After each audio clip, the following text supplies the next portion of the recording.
Hi guys, so with the price of a fish and chip meal going through the roof, GB News reached out to a seller to get the lowdown on why it's becoming more and more expensive. Geff here talked about the extra costs which the industry faces, and that they will have to be passed on to the consumer. However, he and the host tried to put a positive spin on the story by talking about bigger portions. Of course, there was no mention of Brexit here, something that many in the fishing industry is so adamant about avoiding. But Brexit is having an impact, which I will explain. Go on, tell us why the price hike in fish and chips is not your fault. Good old British weather, that's not helping. Obviously, we're all aware of the fact that we had a really wet summer last year. The yield of potatoes was not the best, so supply and demand dictates, obviously. If there's not a great deal of product about it, the price goes up. You then put into the equation price of cod and haddock. Obviously, we dictated to via the quotas. The quotas dropped down. Same again, supply and demand. Quotas dropped, prices went up. Gas and electric, potato prices, fish prices. It's, as you quite rightly said, it's the perfect storm. It is a pretty astonishing sight to see, just sort of that sort of totemic 10 quid. I mean, I think most people can remember buying fish and chip for a quarter of that. I mean, this is sort of seeming over and above the level of inflation that we've seen sort of across the board on average. The guys within the industry are all saying the same thing.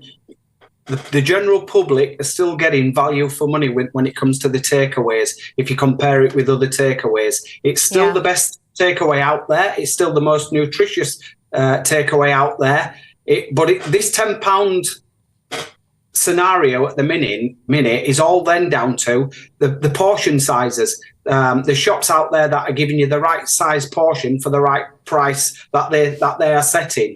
So don't be hoodwinked into thinking that just because it's £10, you're not getting value for money, because you most certainly are. Oh yeah, certainly. I mean, a good fish and chips is something that pretty much everyone enjoys, and there are a lot of people out there who will be willing to pay £10, even more than £10, for a really good fish and chips. I mean, it's absolutely delicious. Although actually, I have to say, I suppose the last few times I've ordered fish and chips, I've never been able to finish the thing. It's always enormous. So perhaps just one, you can share it with a couple of people. Oh no, don't tell people that. Don't tell people that. You'll put fish and chip shops out of business. But has business been impacted by the price hikes? I mean, not your fault. Perfect storm of reasons why the prices are going up. But can people afford it?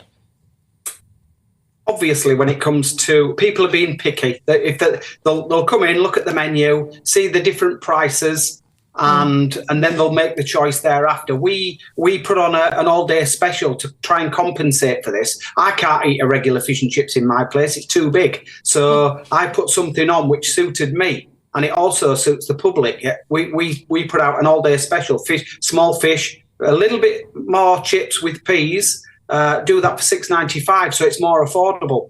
And you're getting the perfect portion as well.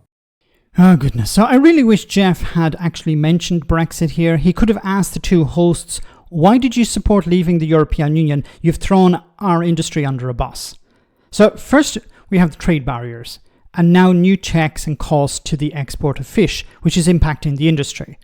So anyone exporting fish will have to pass on these extra costs. Now the logical question would be, why would British fishermen be impacted by exports? Can't they just sell the fish in Britain? But they don't. Cod and haddock, which normally go into fish and chip meals, isn't generally caught by British fishermen and fisherwomen. It's foreign fleets that normally catch it. The fish that British fleet actually catch is oily fish, something that British people don't generally like to eat. The second problem, of course, is labour shortages post-Brexit. The ending of freedom of movement may not have had a huge impact on the fishing fleets themselves, but it did on the processing plants and the packaging plants, which increased delays and drove up prices. And of course, once again, those prices are passed on to the final consumer. Import costs, be them related to the fish or the products needed by the sector, have of course added on extra costs that the consumer will have to face. And when it comes to the chips in the meal, you also have similar Brexit problems, but also higher costs for ingredients like sunflower oil. So while the government could help out businesses with energy prices to reduce costs, the cost of Brexit is being built in. so it's unlikely the price of fish and chips will drop anytime soon. Could the new government do anything outside supporting small industry? Well, as most of the cod is imported from Norway, Britain could try to renegotiate the post-Brexit deal with the country. But of course, that would require giving up something. Ironically, by gaining more control over British waters as a consequence of Brexit, it has made importing fish from Norway more difficult. This is a problem that requires effort and time to fix, something that perhaps fish and chip shops and consumers don't have a lot of. In order to fix a problem, you have to acknowledge that it exists, and unfortunately the new Labour government, which prides itself as being pro-European, doesn't want to admit it, or at least in public. Let me know in the comment section, guys, what you think. As always, your comments are greatly appreciated. Thanks a lot.